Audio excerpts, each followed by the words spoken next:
Welcome back to another technical deep dive here in the debug zone.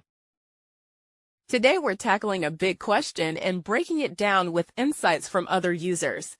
Hopefully this clears up some misconceptions and helps you get the answer you need. So buckle up, stay a little curious, and let's jump right in.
And that's a wrap.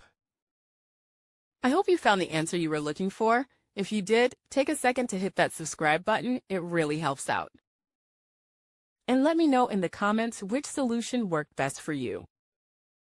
See you next time in the debug zone.